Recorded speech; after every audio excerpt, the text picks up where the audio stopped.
Name's Conrad Harrigan, family man. And if you cross my family, well, you'd better pray.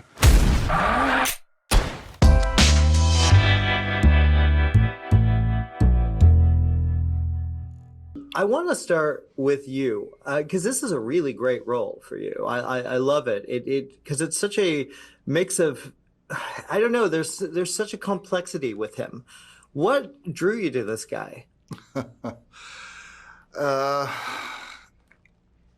it's Guy Ritchie. I love Guy Ritchie's work. I love him as a director. The words on the page, the script by Ronan Bennett, and then Jez Butterworth was so textured, and he was palpable on the page. It was always a revelation for me every day, and he set me free, the character did.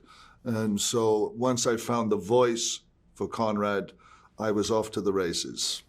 And then the exterior, the haircut, the wardrobe. Originally we had beautiful wardrobe, and Guy wanted to mess it up and change it up, and suddenly I found like I was a farmer. I felt like a gentleman farmer with knives and guns, and a man who's done bad things and a man who's damaged. So that's a great description. Great, Anson. I've seen your work before. You're such a talented guy. Back in 1970, talented, a really talented guy. This is a hard role. How do you approach a guy like this, who's kind of an asshole, but there's something charismatic about him? Yeah, I mean, I have grown up watching Guy Ritchie's films. I love Snatch. I love Lock, Stock and Two Smoking Barrels. Before we started this, I just worked with Stephen Graham, who was my age when he did Snatch with Guy Ritchie. So I sort of loved these kind of characters, these people that do terrible things in these really fun movies. And like you say, in a way, they're sort of endearing at the same time. That's what I wanted to create. But you just don't know. You like Pierce said, when the script is so good, you kind of hope that it's going to come to life well. And then I placed all my trust in Guy because he just made me feel so comfortable. He just comes up with these amazing ideas on the spot, and he just lives and breathes this kind of genre. He's so clever, so funny, and he has such a sense of style. So I just soaked it all up, and I loved playing this character. It was so much fun. And to do it in an ensemble with all these amazing actors was just incredible. Well, I feel like, too, you have the ability to, I think it's 9 episodes total, 10. I believe, you have to grow. How much of the mythology has been written out? How much do you know of the mythology going forward? I was offered this part last summer, and it was 5 scripts, 5 episodes. Oh, wow. And I hung my hat on those 5 episodes because of Guy, because of the writing that was on the page. And I think I was the first one in the trap. And I was working with Helen at the time on another movie called The Thursday Murder Club. And she said, "Are you going to do it?" Originally it was called The Donovans.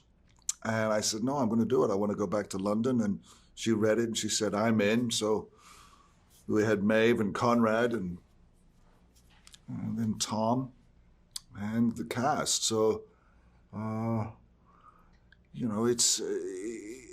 only knew so much, and then it got rewritten, those 5 episodes. So every week the story would unfold like a lotus before you, and it was just a great experience, kind of right on the edge, because you don't know where it's going really, but you have a certain sensing and intuition about the man, the story. Trust no one. That's good advice, my friend. Good advice.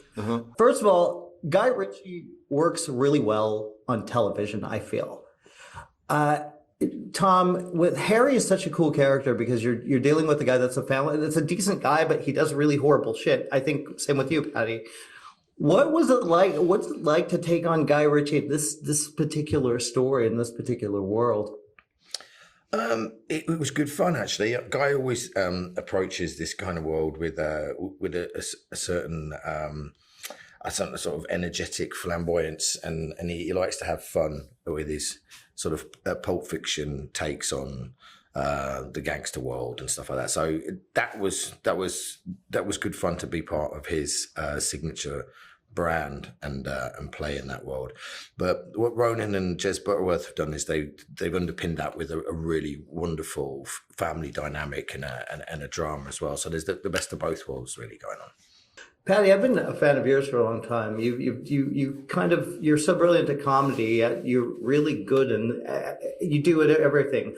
This character's it's almost sad to see where this character is. Well, can you talk about how you approach this guy? Yeah, he is a bit sad. I agree with you. He's a bit sort of he's a kid who's really struggling for status within his family. You know, he really wants to sort of prove himself and be accepted, and given some kind of status. But he's not really. He's just been given a job by his dad, you know, on the kind of docks in the East End, and he's just somebody that wants his dad to love and respect him. His mother kind of doesn't really have much time for him either. It's a very strange relationship with her.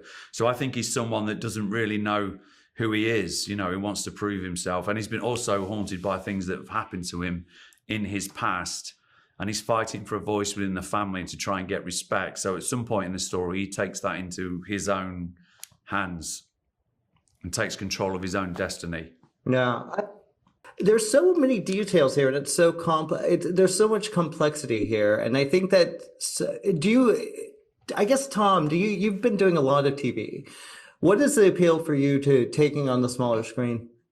I think it's opportunity to have, in long form storytelling. There's more opportunity to develop a character and over time, as opposed to the brief window that we get in a movie. When combat gets going, I mean, like really going, you're gonna wish you was. MobLand, new series streaming March 30th on Paramount Plus. Thank you for clicking on our video, everybody. If you like what you saw here, please make sure you like the video and subscribe and share with your friends who like this sort of content. JoBlo was created by movie fans for movie fans, and we appreciate your support.